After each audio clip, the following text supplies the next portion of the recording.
Amén. Buenas tardes, hermanos, bendiciones. ¿Cuántos estamos contentos de estar en la casa del Señor? Casa de oración para recibir de Él, tener comunión con Él, también con nuestros hermanos. Así que muchos saludos y bendiciones este domingo, ¿verdad? Día del Señor que hemos apartado para adorar y servir al Señor. Venimos al templo del Señor, en una coinonía, ¿verdad? Una convocatoria santa. No para buscar bienestar, hermano. Las bendiciones de Dios, Él nos va a bendecir conforme a sus riquezas en gloria. Nosotros, el propósito de nosotros es, dice, lo único que el Señor busca es adoradores que le adoren en espíritu y en verdad. Prioridad número uno es, venimos a adorar al Señor y a recibir de su palabra, y comenzamos con esa adoración en la escuela dominical. También reciban saludos a nuestros hermanos y amigos que nos ven a través del internet. Los que eventualmente verán la grabación del video, reciban saludos de esta congregación, hermanos suyos en Cristo, de la primera iglesia bautista hispana de Cape Coral, que pastorea nuestro amado pastor Asael González. Nos encontramos en el estudio de Zacarías, profecía poderosa. Zacarías, uno de los profetas menores, y estamos transcurriendo en los últimos capítulos, precisamente capítulo número 13 de Zacarías, y la semana pasada estuvimos haciendo un estudio introductorio. Siempre cuando comenzamos un capítulo, siempre damos un estudio introductorio para ir más bien panorámico, para ver con qué nos vamos a enfrentar en este estudio, en este capítulo. Palabra de Dios, palabra eterna de Dios, santa, soberana y absoluta.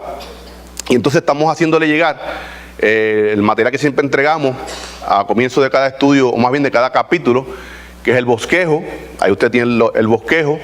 Tienen una concordancia, básicamente verso por verso, frase por frase, para que usted, versículo a versículo, vaya viendo las frases más importantes y tiene una concordancia bastante exhaustiva. La intención de esto es que nosotros en nuestros hogares, todos, yo el primero como estudiante de la palabra de Dios, como discípulos del Señor, nuestro maestro es uno, que es Jesucristo, ¿verdad? Todos somos discípulos y todos estamos aprendiendo, que durante la semana estemos enfatizando esos versículos y buscando esas concordancias, esas referencias cruzadas, versículos paralelos, y nos dan más amplitud, cosa que no podemos abundar mucho en 50, 55 minutos de clase. Con ese propósito lo hacemos. Y el último documento que tienen es las 6 versiones que usamos del estudio, y para los hermanos que se están anexando nuevo a la clase, o más bien que están recibiendo por primera vez este documento, esas versiones, la primera versión, o más bien el primer bloque de versiones, esa es la Biblia de las Américas, LBLA. El segundo renglón, NTV, es Nueva Traducción Viviente. El tercer bloque es BJL, Biblia de Jerusalén Latinoamericana. Y en la última página tiene las últimas 3 versiones, BTX, Biblia Textual. Le sigue NVI, es Nueva Versión Internacional. Y la última, RV 909, Reina Valera 1909, y yo creo que el 99.5% de nosotros tenemos Reina Valera 60. Por eso no la incluimos aquí, para tengamos más amplitud en el texto. ¿Por qué? Porque hay versiones que se van atemperando a nuestro contexto contemporáneo, y hay palabras que podemos entenderlas. Esa es nuestra primera prioridad en traer estas versiones, tener más claridad. Otra es para refutar algunas traducciones que no hay reverencia en esas traducciones. Pablo dijo muy claramente, retener lo que es bueno y lo que no es bueno, descartarlo. Yo tuve una conversación con la hermana del pastor, no recuerdo su nombre, hermana. ¿Cómo es su nombre? Milka. Milka, estuvimos hablando sobre eso, sobre algunos detalles de algunas versiones, y que tenemos que tener mucho cuidado. Habrá una experiencia que ella me estaba contando, porque vio que nosotros tratamos con varias versiones, pero yo le dije que nuestra prioridad principal era poder entender algunos textos que en ese lenguaje de Reina Valera 60, inclusive 909, son un poquito difíciles en nuestro contexto entenderlas, pero también ponemos énfasis en algunas cosas que no están guardando reverencia, sobre todo a nuestro Dios, ¿verdad? Y sus propósitos. Y estuvo compartiendo con nosotros una experiencia que ella tuvo con una versión que ellos les regalaron como padre a sus hijos, ¿verdad? A través de su pastor, y tenemos que estar al pendiente de todo eso. Qué bueno que siempre traemos todo esto a colación. Pues hermanos, cualquier duda, pregunta referente al material, a los hermanos nuevos que se están anexando a la clase, sin vacilar, me pueden llegar a hacer la pregunta para poder clarificar y que este material sea de provecho para todos ustedes y para la clase, porque es bueno, ¿verdad? La clase es dinámica, usted levanta su mano, hace su comentario, detalles que se nos escapan, y así todos salimos con un estudio muy provechoso, sabedores de la palabra, conocedores de la palabra de Dios. Y cuando decimos conocedores de la palabra de Dios es, conforme a lo que aprendamos de la palabra, aplicarlo. Me explico, hay personas que saben mucha Biblia, mucha Biblia, pero no viven conforme a eso que saben. Esas personas no conocen a Dios. Hay personas que conocen muy poquita Biblia, pero viven conforme a ese poco que saben. Esas personas conocen la palabra y conocen a Dios. Y ese es el propósito de la escuela dominical, adquirir conocimiento de Dios, pero de una manera aplicada, que sea práctica en nuestras vidas. Y estuvimos discutiendo la semana pasada ese estudio introductorio de este más bien 13º capítulo número 13 de Zacarías, y comenzamos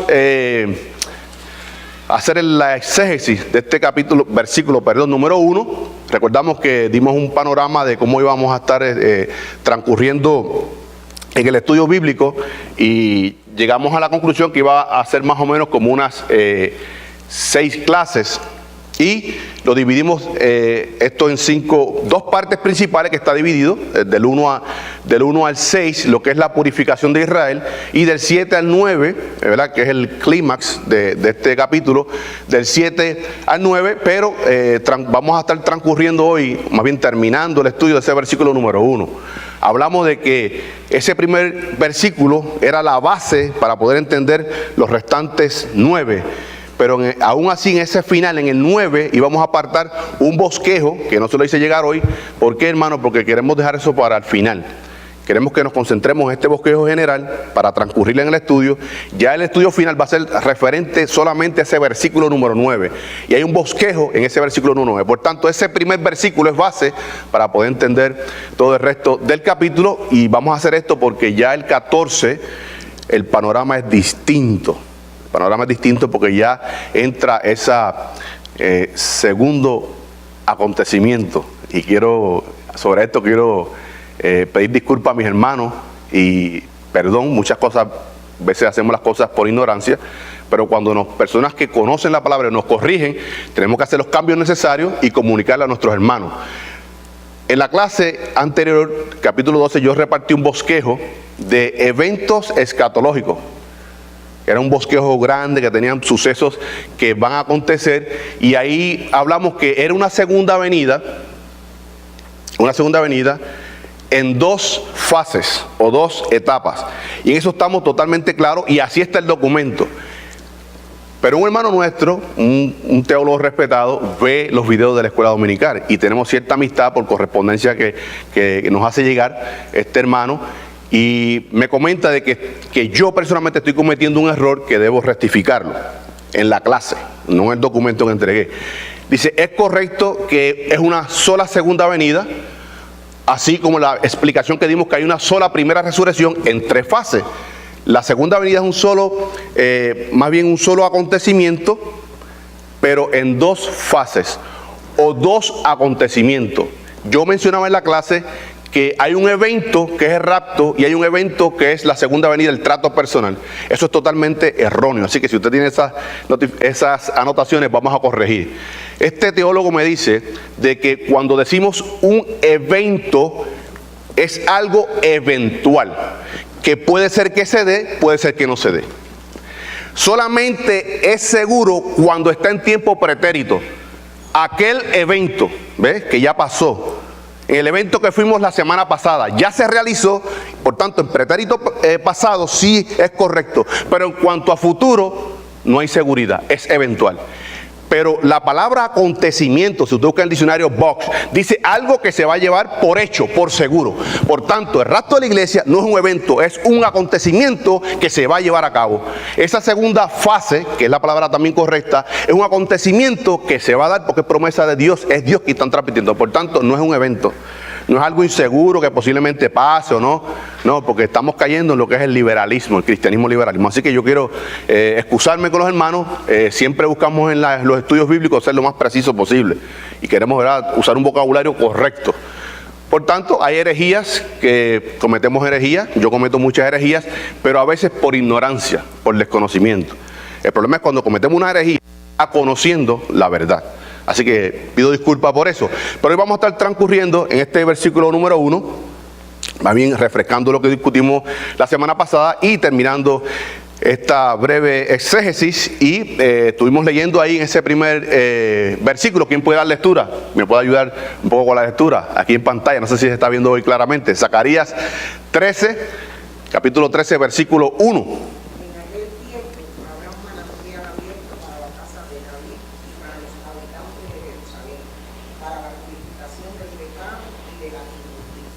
Aquí vemos una bendición no solamente para la casa real, sino también para los habitantes comunes, y todo esto con un propósito.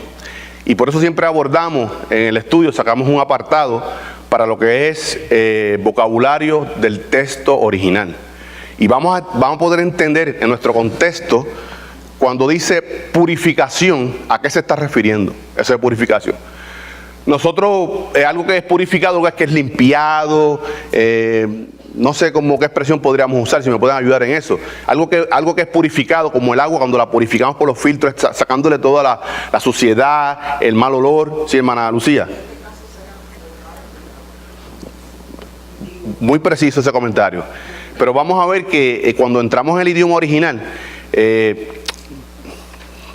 para que tengamos una idea, el hebreo es un idioma muy limitado en cuanto a palabras, pero con muchos sentidos y significados, ¿verdad? Sin embargo, el Nuevo Testamento, el griego, es un idioma con mucha abundancia de palabras y muchos sentidos y mucho significado de la misma palabra. Tan es así, nuestro Dios es tan poderoso, tan soberano, que el Nuevo Testamento se escribe en el griego koiné. Era el griego, no el griego clásico de la élite de los filósofos, sino el Señor quiso transmitir su palabra en un lenguaje articulado, lenguaje humano, griego koiné, que era el griego del pueblo común.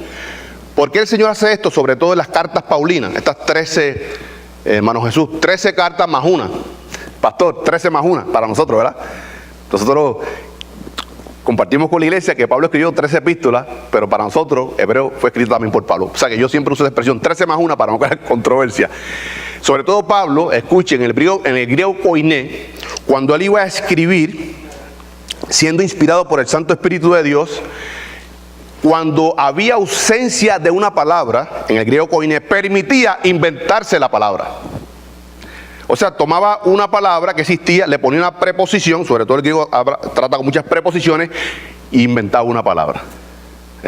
Sobre todo esa palabra allegaos al Señor es paulina, pidada por el Espíritu Santo, es una palabra que básicamente el Espíritu de Dios para que la introdujeran a ese lenguaje koiné. Ese es el propósito de ese lenguaje.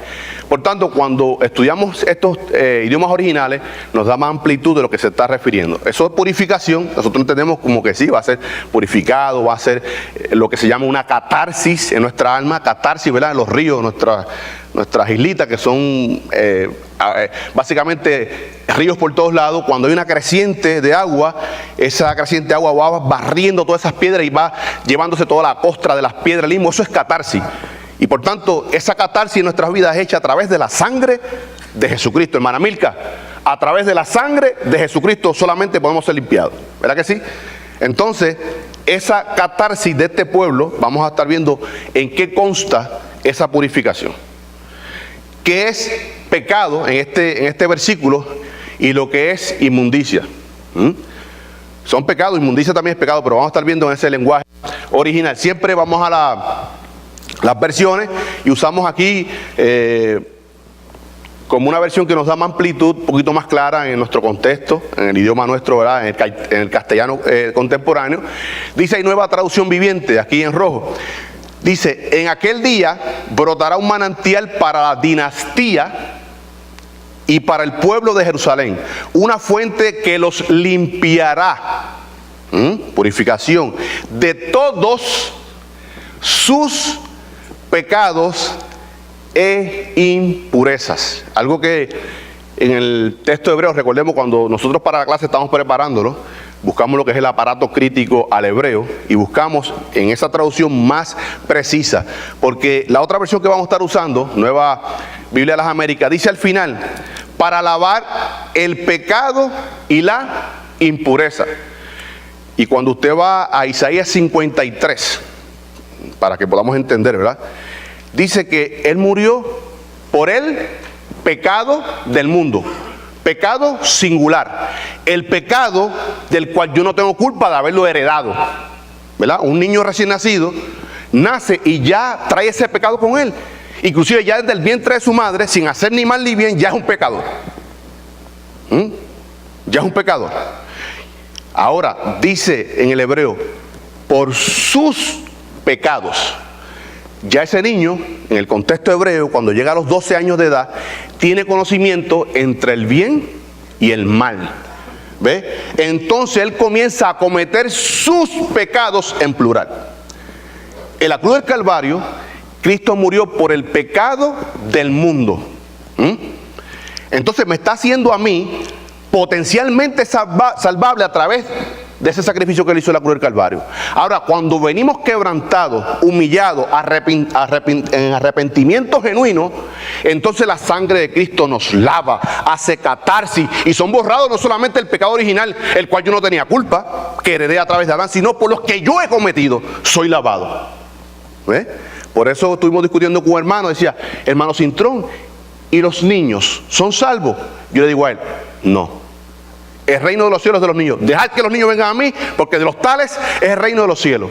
Ese niño, mientras esté vivo, escuche, no es salvo, pero si ese niño muere, va al cielo. Porque ya Cristo pagó por el pecado que él heredó, pero él, como no tiene conciencia entre el bien y el mal, no tiene jurisdicción personal, por tanto no puede aplicarse juicio a ese niño. Lo discutimos en una clase, inclusive personas que son de sus facultades mentales, no tienen jurisdicción personal para que recaiga el castigo de Dios. Por tanto, yo dije en la clase que aquellos de nosotros que tengamos familiares que tienen retardación mental, glorifiquemos a Dios porque ellos estarán en el cielo con nosotros. Entonces, ¿qué pasa? Pero ese niño, cuando llega el conocimiento del bien y el mal, tiene que tomar una decisión como cualquiera otra. Entonces, los méritos de Cristo son aplicados a esa persona. Por tanto, aquí está hablando de sus pecados, no el pecado original solamente, sino de los pecados que ellos han cometido, y por eso usamos esa versión. Otra versión que utilizamos como tercera opción es Biblia de Jerusalén. Dice, aquel día habrá una fuente a disposición de la casa de David y de los habitantes de Jerusalén para lavar el pecado y la impureza. Algo que me gusta mucho es, dice que habrá una fuente a disposición. Y vamos a estar discutiendo eventualmente de que Dios manda a que el hombre crea. Dios manda. Vuelvo, lo repito, nuestro Señor es todopoderoso. Nuestro Señor no invita a nadie. Él manda a todos los hombres en todo lugar a que se arrepientan. Por tanto, la persona no rechaza una invitación del Señor, está quebrantando un mandamiento a venir a mí. Y eso está en el griego, pastor, ¿verdad? Que está de modo imperativo. O sí, si no lo hace, dice que atesoras para ti juicio para el día de juicio. Pero vamos a entrar aquí algunos detalles sobre este versículo. Dice, en aquel tiempo habrá un manantial abierto para la casa de David y para los habitantes de Jerusalén. Vamos a estar haciendo varias precisiones. Dice muy claramente, siempre utilizamos el color azul para lo que son los artículos definidos, ¿verdad? Y los que son indefinidos. Y hemos discutido en la clase que ese la es un artículo definido, preciso, a la casa de David. Y los habitantes, también es un artículo determinado o definido, los habitantes de Jerusalén. Cuando usted hace la exégesis, el estudio bíblico, tiene que buscar el sentido original. Aquí no están los gentiles para nada, hermano. Aquí está hablando de la casa de David, casa real, y los habitantes de Jerusalén. Está hablando de sarcosgétera, un tipo de carne, o sea, una raza humana, la raza de los israelitas en ese contexto. Sobre esa casa es esta promesa. No es que Dios está excluyendo a los gentiles, pero no podemos hacer anacronismo, sacar ese texto de ahí y aplicarlo a los gentiles. No, nosotros buscamos el sentido original, a qué se refiere el texto, y de ahí buscamos una aplicación para nosotros. Pero no es el sentido original del versículo. Por tanto, esto es una profecía para el pueblo de Israel. Sí, hermana Loida. Sí, sabemos que en el principio de todo, de los tabernáculos, de todo, se existía en la Ajá. Jesús vino en lugar de lavar, derramó su sangre en lugar de lavar. Entonces en el milenio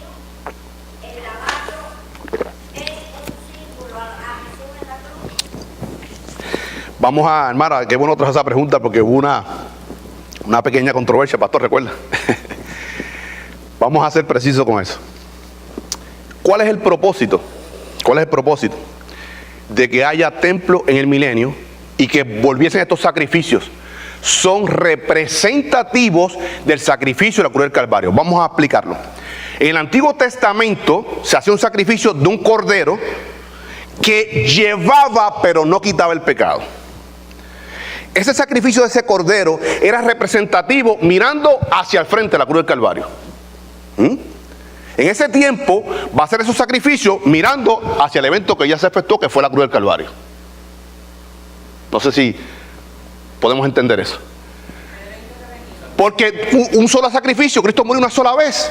Porque esas personas, sobre todo, recordemos que hay sobrevivientes de la gran tribulación, ¿verdad? Que van a entrar vivos al milenio. Pero en esos 1000 años nacerán muchos niños que desconocerán ese sacrificio, para que ustedes vean lo que Cristo hizo ya. En el Antiguo Testamento, lo que el Mesías va a hacer. Pastor, ¿tiene algún comentario?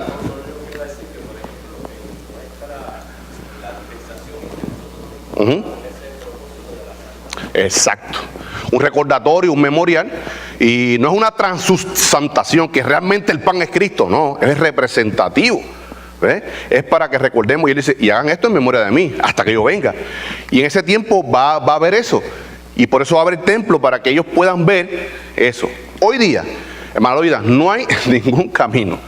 Solamente es a través, cuando decimos cruz, decimos a esa obra redentora en toda su amplitud, que sea a través de Cristo. Y por eso vamos a ver que este pueblo israelita, solamente la salvación no es a través de rituales, sino es a través de ese sacrificio que Cristo ya hizo. Sí, pastor.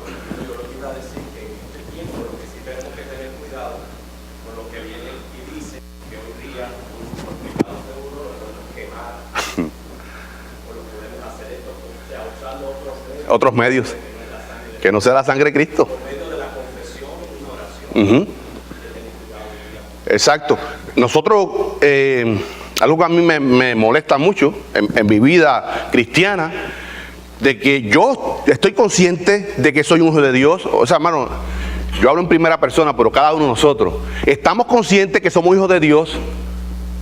No porque venimos al templo todos los servicios, no porque diezmamos, ofrendamos o trabajamos en la obra, sino porque el Espíritu de Dios ha hablado a nuestro espíritu que somos hijos de Dios. Esa es la confirmación, hermano.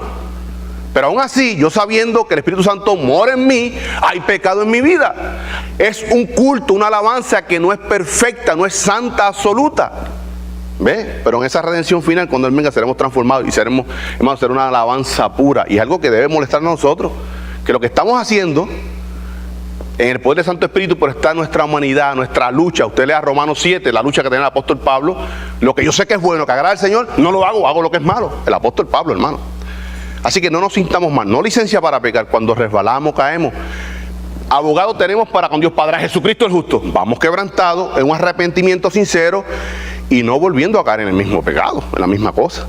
Ya nosotros no estamos en esa espiral de pecado. Ya el pecado no se señorea de nosotros, porque ya no somos nosotros, sino Cristo el que vive en mí. Y a la medida, hermano Ladio, que nos sometamos al Señor de Cristo, podremos ser utilizados. Y lo más bonito de esto es que a la medida que nos sometemos, el que crece en nosotros es Cristo, no nosotros. Y entonces damos testimonio que somos verdaderos hijos de Dios, que somos verdaderos testigos de nuestro Señor Jesucristo. ¿Algún otro comentario o duda? Clarificamos la duda, hermana Loida. Sí, no, hermano, eso es bueno, porque a veces hay hermanos que no nos atrevemos a hacer la pregunta, y es beneficio para todos. Por eso traemos.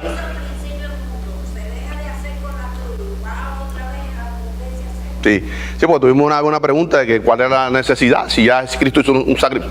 Estamos claros con eso, hermano, que es un solo sacrificio de una vez. Dice en el griego japás. En el griego japá es de una vez y para siempre. Ya no hay otro sacrificio.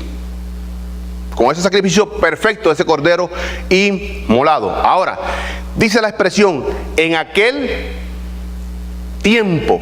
Recordemos que en el capítulo 12 decía aquel día, pero aquí dice aquel tiempo. Los hermanos que hacen sus anotaciones.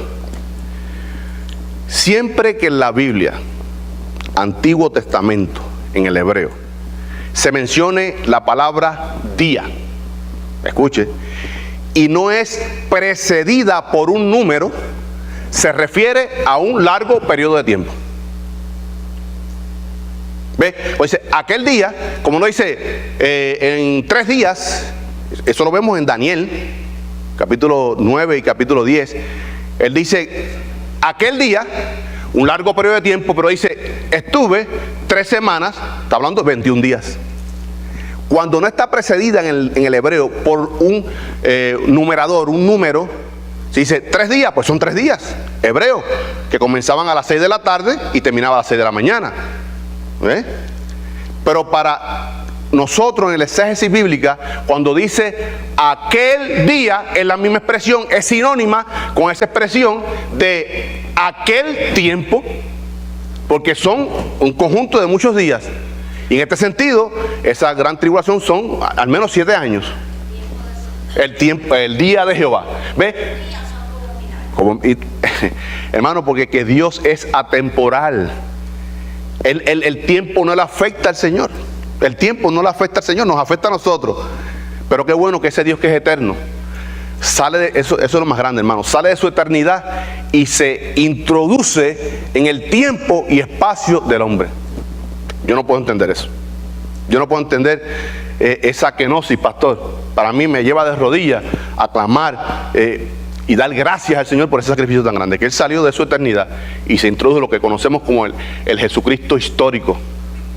Que no era esa teología docetista que fue que un hombre, el Espíritu Santo de Dios vino sobre él y se introdujo, pero la cruz del Calvario se alejó de él. No, en su plenitud, ese Jesús de Nazaret es Dios. Él dijo, yo soy atemporal. Antes que Abraham, no yo era, no yo voy a ser, yo soy. Eso es, yo soy es un eterno, un divino eterno. Ahora, dice ahí, aquel tiempo se refiere a ese periodo que Él va a estar tratando con su pueblo Israel sobre todas las cosas. Se refiere a ese futuro día del Señor. Vamos a estar leyendo, alguien puede leer Zacarías aquí mismo, Zacarías 14:1. Alguien que le dé lectura en voz alta y clara, Zacarías 14:1, para que busquemos una referencia, o más bien el contexto orbital del mismo libro. Sí, hermano Eliezer. He aquí, el día de Jehová viene, y en medio de ti serán reconocidos. He aquí, el día del Señor viene. En el contexto hebreo, esto es tremendo. Sobre todo Joel desarrolla, yo recomiendo la lectura de Joel. Sobre todo Joel desarrolla, es el más que desarrolla el día del Señor, que es un libro pequeño, un profeta menor.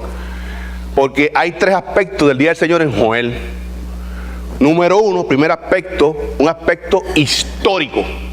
¿Por qué histórico? Porque Dios usó a sus enemigos, sus vecinos, para castigar al pueblo de Israel. Ese es el primer aspecto. Segundo aspecto, metafórico. Hay unas plagas, langosta, el pulgón, el revoltón, ¿verdad? En cuanto a plagas. Y el tercer aspecto, que es el que nos interesa a nosotros, es el escatológico. ¿Ve?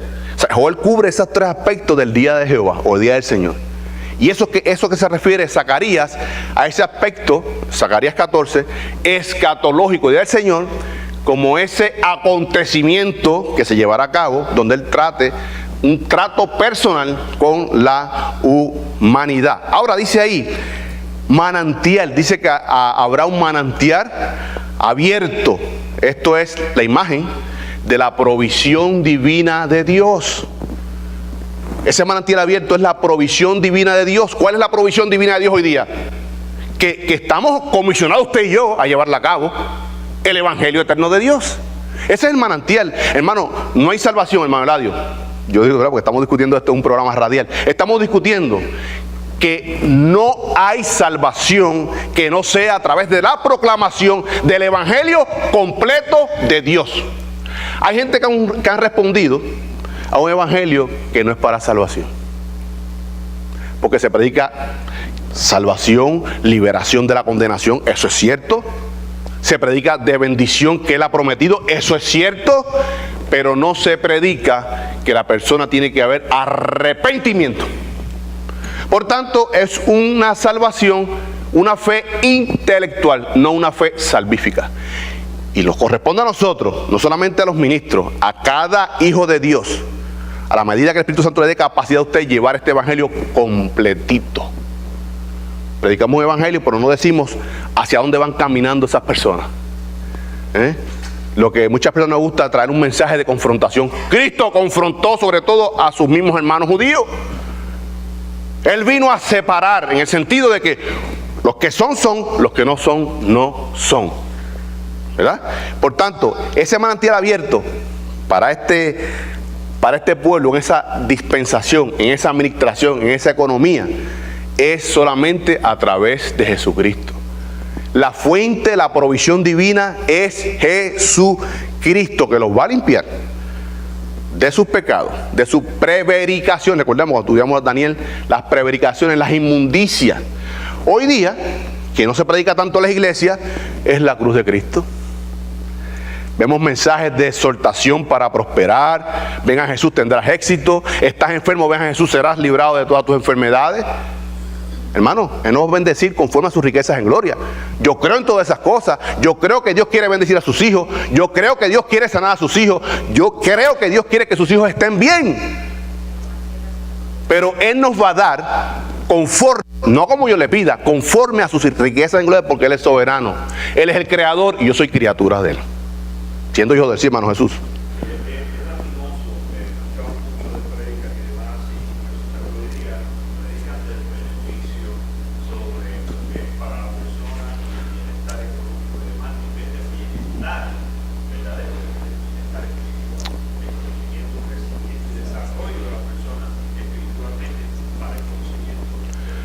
Amén, sí, hermano Ladio.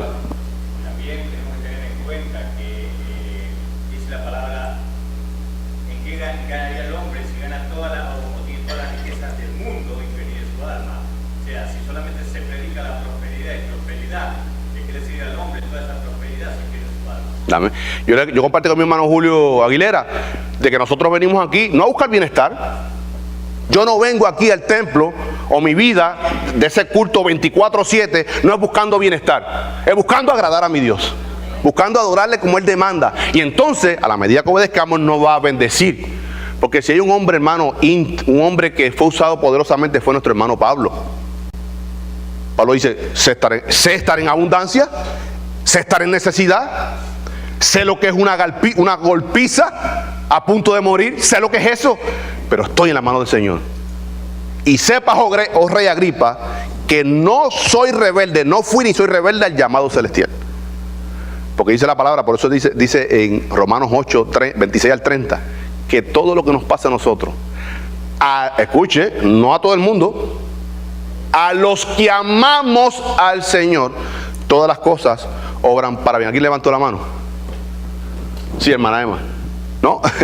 Por tanto, ese manantial abierto solamente es a través del sacrificio de Jesucristo. Por tanto, ahí leímos la semana pasada, nos está dando lectura hoy, que aquel día, vemos aquí la referencia, en aquel día se dice, en aquel tiempo, Reina Valera 909, dando a entender, recordemos que aquí no hay nada numérico, porque aquel no es determinado en cuanto a cantidad, pero muy precisa la Reina Valera 909 dice que en aquel tiempo que Dios va a estar tratando con su pueblo. Ahora, dice aquí, continuamos, dice: manantial abierto para la casa de David.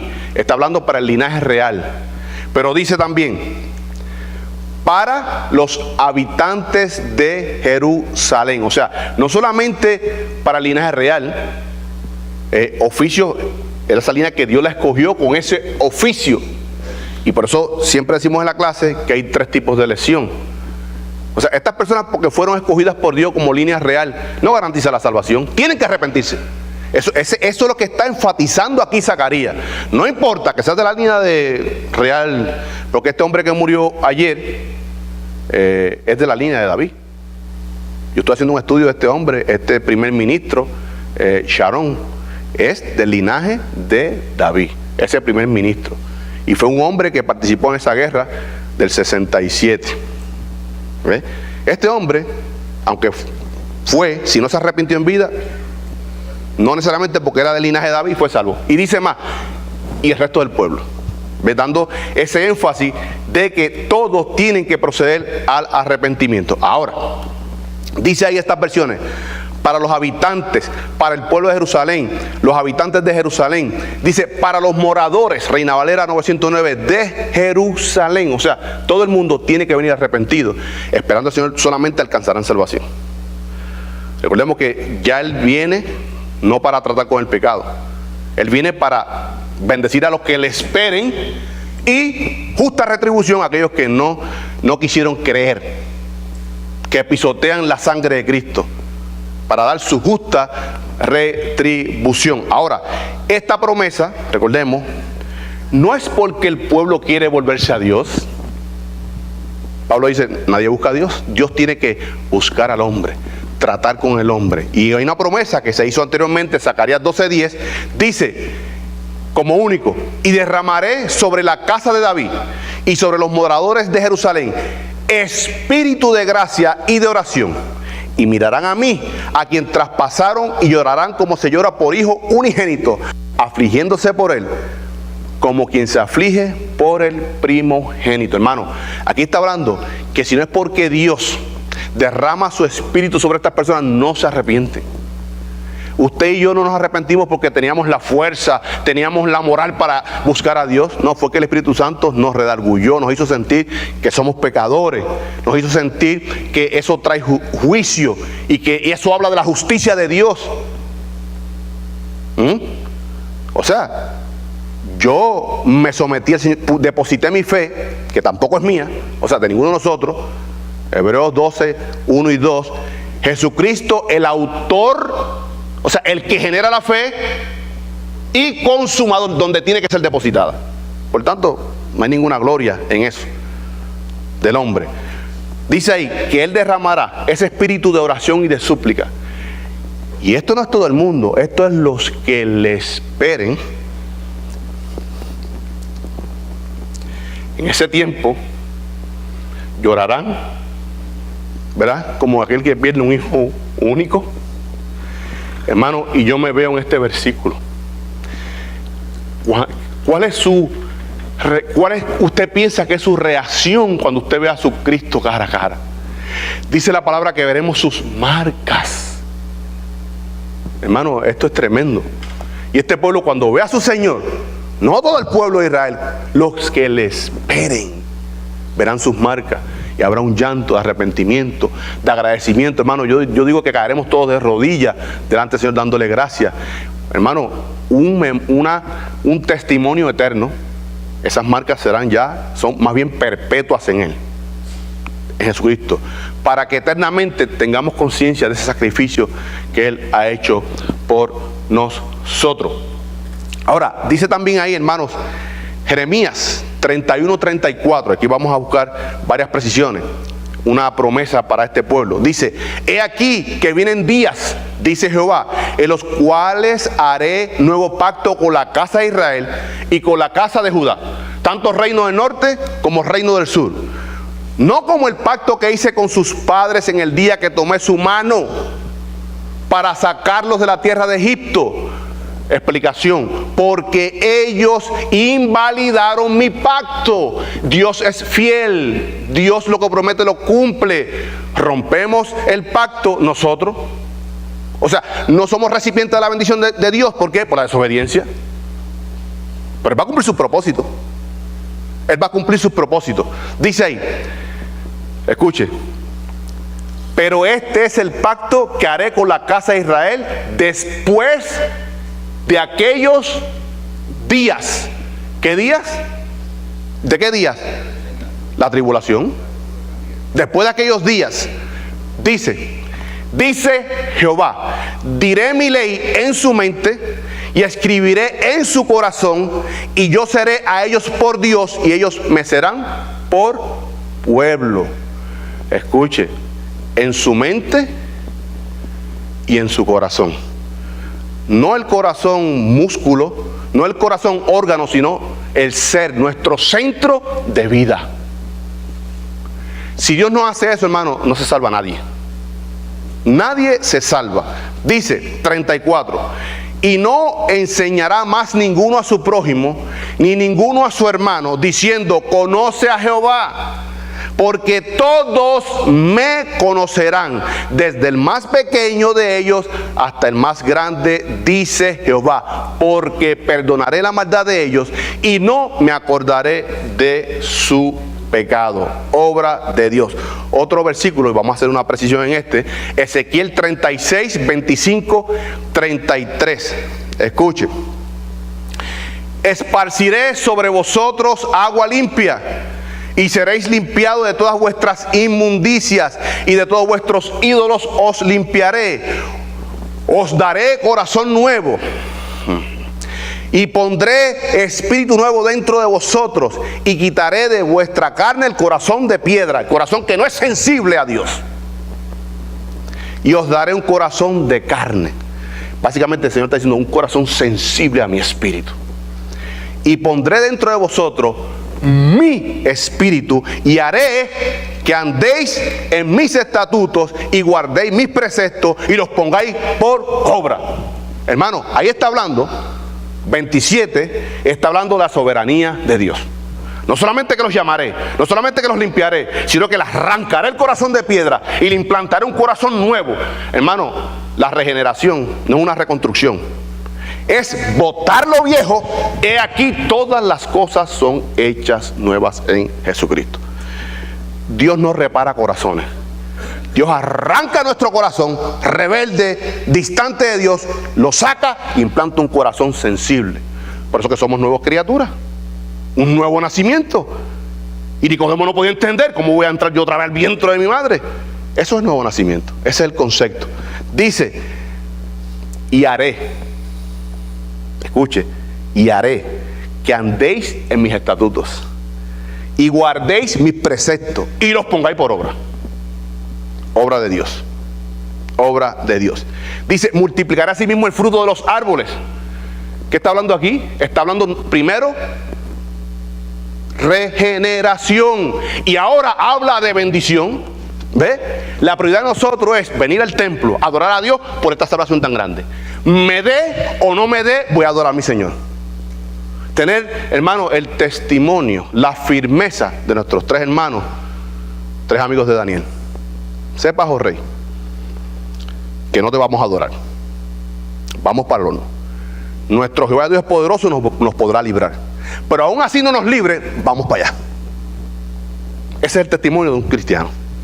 Dice, bendiciones, para que nunca más reciba oprobio de hombre entre las naciones, y os acordáis de vuestros malos caminos y de vuestras obras que no fueron buenas, y os avergonzaréis de vosotros mismos para vuestras iniquidades y por vuestras abominaciones. No lo hago por vosotros, no porque ustedes lo merecen, y algo que yo tengo muy claro en mi mente y en mi corazón. Gracias, Señor, porque yo no merecía esta salvación tan grande. Un regalo inmerecido de la vida eterna. Yo no merecía que tú murieras en lugar mío en la cruz del Calvario. Hermano, tenemos que ser conscientes de eso, de que Él es el Señor, y agradecerle que usted ni yo merecemos nada de Dios. Dios no tenía que salvar, pastor, a nadie. A nadie. Su bondad y misericordia se encarna y muere en la cruz del Calvario. La muerte más ignominiosa, muerte sin nombre, en la cruz del Calvario, hermano, por usted y por mí. Reconozcamos que no es por obra, sino por gracia. Dice que debe avergonzarse. Dice, no lo hago por vosotros, dice Jehová el Señor, sabedlo bien, avergonzaos y cubrid de confusión vuestras iniquidades, casa de Israel. Ahí está hablando, hermano, ese versículo de arrepentimiento. No lo merecemos la salvación, y ese pueblo tampoco lo merece, pero por su misericordia Él va a llevar a cabo su plan. Escuche, aplicación para la iglesia. Filipenses 2:13. Este texto trae mucha controversia, porque Dios es el que en vosotros produce así el querer como el hacer por su buena voluntad. El texto anterior dice, ocupaos en vuestra salvación con temor y temblor. No está hablando aquí de que usted se gana la salvación. Está hablando, ya usted es salvo, Ocúpese en esa salvación, en la santificación progresiva. ¿Buscando qué? El sometimiento al Señor de Cristo, porque dice, porque Él produce en vosotros el querer, ¿verdad? El buscar a Dios, porque nadie busca a Dios, el hacer por su buena voluntad. O sea, produce, es más bien por su beneplácito. Él produce en nosotros de que querer buscarlo y querer hacer esas obras, Efesios 2.10, que Él preparó de antemano para que usted y yo, sus hijos, anduviésemos en ella. Él va a poner ese querer. Y ese debe ser nuestro énfasis, nuestra oración. Señor, yo quiero caminar en tus obras, no en las mías. Las obras mías son basura, son hojarasca, madera, que tú las quemarás. Quiero presentarme ante ti con las obras que tú preparaste de antemano, y por ellas tú me darás inmerecidamente, porque fueron obras tuyas que tú preparaste de antemano. Simplemente yo estoy caminando con ellas en el poder de tu Santo Espíritu. Esa recompensa, ese bema, ese tribunal de Cristo para los creyentes, no un tribunal de condenación, sino para otorgamiento de recompensa. Paréntesis. Mucha gente dice, no, porque la iglesia va a ser la primera enjuiciada en el rapto. Negativo. En el griego dice bema, tribunal.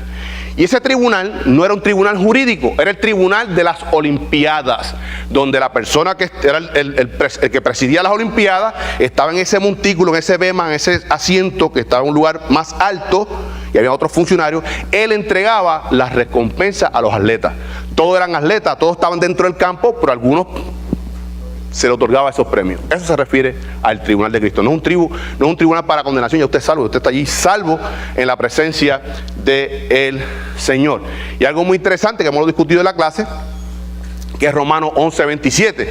Pablo ve ya este día del pueblo de Israel. Dice, porque no quiero, hermanos, que ignoréis este misterio, para que no seáis arrogantes en cuanto a vosotros mismos, que ha acontecido a Israel endurecimiento en parte hasta que haya entrado la plenitud de los gentiles.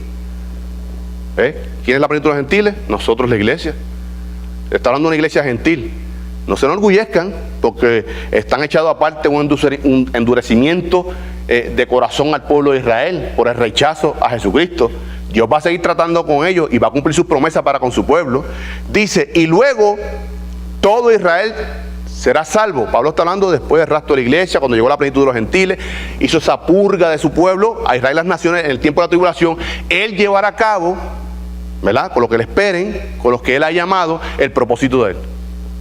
Dice, y luego todo Israel será salvo, todo el Israel que le espere, porque dice a continuación, vendrá de Sión, o vendrá a Sión, el libertador, Jesucristo, que apartará de Jacob la impiedad. Esa desobediencia que Dios acá y el pueblo hacia allá, vendrá y se volverán su rostro al Señor. Dice, y este es mi pacto, y este será mi pacto con ellos. Escuche, cuando yo quite sus pecados. Por tanto, no es obra humana, es obra de Dios. Y este pueblo espera esa promesa. En ese contexto va a haber personas arrepentidas. Hermano, escuche, si Dios tiene que tratar con la humanidad, y muchas veces la conversión, pastor, es violenta. Muchas veces la conversión tiene que ser violenta. Pablo dice, Efesios 1:4, yo y ustedes, iglesia de Éfeso, hermanos nuestros, y por extensión a la iglesia en todo el tiempo de la iglesia, estos 2000 y pico de años, fuimos escogidos desde antes de la fundación del mundo. Después dice, yo sé que desde el vientre de mi madre fui apartado para ser apóstol de Jesucristo a los gentiles. Pablo dice eso cuando ya tuvo la revelación, cuando ya estaba en Cristo. Pero cuando iba camino a Damasco, iba persiguiendo ¿a quién? A Cristo. A Cristo. Cristo dijo, es que tú estás persiguiendo, el que persigue a mi pueblo, me persigue a mí. Y le dijo, en nombre de hombre, a Jesús me estás persiguiendo. Un hombre educado a los pies de Gamaliel, el quinto sabio más grande judío. Escuche, está en ese grupo. Jesús en cuanto a humanidad, el sabio más grande judío, Salomón, y el quinto es ese maestro de Pablo. Pero la primera cátedra de teología la recibió en ese encuentro. Aunque él fue escogido, fue tumbado del caballo, besó el polvo y se quebrantó al Señor. Muchas veces la conversión es violenta. Mi oración es: Señor, hazme besar el polvo, quebrántame, pero no me sueltes de tu mano. Haz lo que tenga que hacer conmigo, con mis hijos, con mis hermanos de la primera iglesia bautista hispana, que tengas que hacer, pero no sueltes a ninguno. Dice: el que comenzó la buena obra en vosotros, la perfeccionará, la completará, la llevará a culminación hasta el final. Hermanos, y cuando oremos así, esperemos cosas fuertes en nuestras vidas. Pero lo más importante, que usted está en la mano del Señor. Y de allí nadie lo arrebatará. Escuche, resbalamos, nos caemos, pero se está cayendo y resbalando en la mano del Señor. El arca de Noé era tipo de Jesucristo. Dentro de esa arca, Noé y su familia se cayeron, resbalaron, pero estaban dentro del arca. ¿Por qué? Usted resbala, se cae, está en la mano del Señor, se arrepiente, confiesa y es restaurado. La comunión, pero de la mano del Señor. Él ha prometido: Padre, los que me diste están aquí en mi mano, mi iglesia está aquí, nadie las arrebatará de mi mano. Por tanto, ese día de esa salvación, que es para ese pueblo, dice ahí muy claramente ese versículo, dice: para la casa de David y para los habitantes de Jerusalén. Ahora viene la segunda frase, dice: para la purificación del pecado y de la inmundicia. Siempre en azul estas preposiciones. Ese para, que es una preposición, en la Biblia siempre marca propósito. Para, propósito, ¿verdad? Pero en este caso, como el que está hablando Jehová Dios, ese para es un propósito divino. Para la purificación del pecado, en forma extensiva, de los pecados del pueblo y de la inmundicia. Ahora vamos a estar viendo aquí ese versículo de Zacarías 13:2, que es el que continúa el próximo domingo. Dice: y en aquel día, dice Jehová de los ejércitos, quitaré de la tierra los nombres de las imágenes y nunca más serán recordados. Y también haré cortar de la tierra a los profetas y al espíritu de inmundicia. Aquí vamos a estar viendo que es la profecía falsa. Lo que abunda hoy, hermanos, profecía falsa. Usted y yo tenemos el libro de Dios, que es la Biblia. ¿Dios habla hoy? Sí. ¿Dios habla hoy? Sí. A cada instante habla a mi espíritu. Pero en cuanto a revelación nueva, Dios no habla. Dios completó su canon bíblico. Dios es perfecto. Dios no va a decir hoy, 2014, Zacarías le da esta revelación, escuche, en el 518, ay, se me olvidó esto, vamos a darle la revelación a Omar Soto. No, nuestro Dios es perfecto. Dice: hay de aquel que añada o le quita a esta palabra. Dios habla a mi vida, Dios habla a su vida, Dios sigue haciendo milagros, ¿verdad que sí? Pero no buscamos eso, buscamos agradarle, servirle en espíritu y en verdad. Sí, hermana Yolanda. Después de Zacarías, ¿la purificación va a ser un proceso o es? Recuerden, vamos muy precisa esa pregunta, me encantó esa pregunta. Escuche, dice la palabra que ya usted y yo hemos sido redimidos, ¿verdad que sí? Pero Pablo dice, esperando nuestra redención final. Ya usted y yo hemos sido redimidos. Pero entonces cuando venga Jesucristo en el rapto de la iglesia será absoluta y total. ¿Ve? Porque usted salva, yo soy salvo, pero hay pecado en nuestras vidas. Cuando venga esa transformación, que yo lo espero vivo, yo no sé usted, yo espero a mi Señor en el rapto vivo. Esa es mi oración, pastor. Y no estoy haciendo afrenta al Señor. Yo en mí, Señor, quiero tener esa experiencia de ser transformado. Pero mi seguridad es, Pablo dice, para mí el vivir es Cristo, esperándolo. Lo espero a cada instante. Ahora trabajo como si fuera a ocurrir de aquí a 100 años. Pero yo lo espero vivo y seremos transformados. Ahí viene nuestra redención final. Este pueblo, en este contexto, que le va a estar esperando, que inclusive dice que apartará a esa mujer y y la llevará al desierto y será protegida, dando al pueblo de Israel en el tiempo de la tribulación. Cuando lo espere, entonces será esa purificación. Nosotros ya hemos sido limpiados del pecado de una vez y para siempre, ¿verdad que sí? Por los méritos de Cristo aplicados a nosotros en la conversión. Pero en esa redención final va a ser erradicado el pecado de nuestras vidas. Y dice la palabra, en un abrir y cerrar de ojos. Ahora, este pueblo ha pasado por un proceso tremendo. Y usted sabe que Apocalipsis, una división rapidita de Apocalipsis, capítulo 1 habla del Cristo glorificado. Capítulo 2 y 3, el mensaje a las iglesias, incluyendo a nosotros, incluyendo a esta congregación. Pues sean 7 nombres ahí, pero es de manera extensiva a la iglesia de Cristo en todos los tiempos, desde Pentecostés para acá.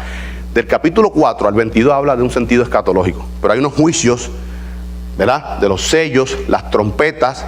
Vamos a estar leyendo, hermana, para que usted vea cómo Dios tiene que tratar con el hombre, y terminamos con esto. Apocalipsis 9. Voy a estar dando lectura aquí rapidito. Apocalipsis 9. Escuche. 18 hasta el 21. Hubieron unos juicios de los sellos. Escuche, de los sellos. Muere la cuarta parte de la humanidad. En el juicio de las trompetas, de una cuarta parte, de 100, murieron 25, ¿verdad? Llevándole un número para poder entenderlo. En el juicio de los sellos. De los 75 que quedaron, una tercera parte muere en el juicio de las trompetas. Quedan 50. Esta gente, sobre todo el pueblo de Israel, viendo los juicios de Dios que Él hizo, vamos a leer Apocalipsis 9, 18. Por estas 3 plagas, las plagas, fueron muertas la tercera parte de los hombres. Escuche, por el fuego, el humo y el azufre que salía de su boca, pues el poder de los caballos estaba en su boca y en sus colas, para que sus colas, semejantes a serpientes, tenían cabeza y con ellas, ¿qué dice? Dañaban. Escuche, esto es tremendo. Y los otros hombres que no fueron muertos, los sobrevivientes, el 50% de la humanidad en ese tiempo, ni aún así se arrepintieron. Ni aún viendo el juicio de Dios, ni aún así se arrepintieron. Son contumaces, hermanos. Por eso Pablo dice, vamos a predicar el evangelio a toda criatura, pero tenemos que entender que no es de todos la fe. Usted sabe lo que es, hermano. Gente viendo el juicio de Dios, sobre todo el pueblo de Israel que conocía la profecía. Aún así, exterminando la mitad de la humanidad, aún así los sobrevivientes no se arrepintieron, pastor. Y así está el mundo hoy. Inclusive, escuche, yo no soy juez de nadie, yo no soy nadie. Pero hay mucha gente dentro de las iglesias caminando así, convencidos, pero no convertidos. Tengamos cuidado, que sea, hermano, aquí está hablando de arrepentimiento. Hermano Anil, ¿usted tiene algún comentario? Arrepentimiento. La gente está viendo las cosas que están pasando y aún así no se vuelven a Dios. Por tanto, este pueblo contumaz, esto está hablando aquí Apocalipsis 9, está hablando del pueblo judío. Aún así no se convirtieron. Hermano, si no es que Dios trata con el hombre no busca a Dios. El hombre no se arrepiente, buscando la aplicación para nosotros. Demos gracias a Dios por esta salvación tan grande, por haber sido asistido en ese llamamiento santo que Él manda a que vengamos a Él. Sintámonos seguros en esta salvación, pero caminando en santidad, siendo adoradores en espíritu y en verdad. No solamente que profesamos a Cristo, sino que vivimos a Cristo en nuestras vidas. Continuamos el próximo domingo, hermano, con el versículo número 2 y número 3. Nos ponemos de pie. ¿Alguna duda, comentario, pregunta? Y damos continuidad al culto, que ya lo comenzamos con la escuela dominical. Oremos. Amantísimo Dios y Padre Celestial, venimos delante de tu presencia, mi Señor, precisamente en eso, en acciones de gracias, por tu amor, tu infinita misericordia y por tu gracia derramada. Gracias por la sangre de tu Hijo eterno y amado Jesucristo, la cruz del Calvario, único sacrificio para alcanzar salvación, la vida eterna y el único camino que nos lleva a ti, oh Dios Padre.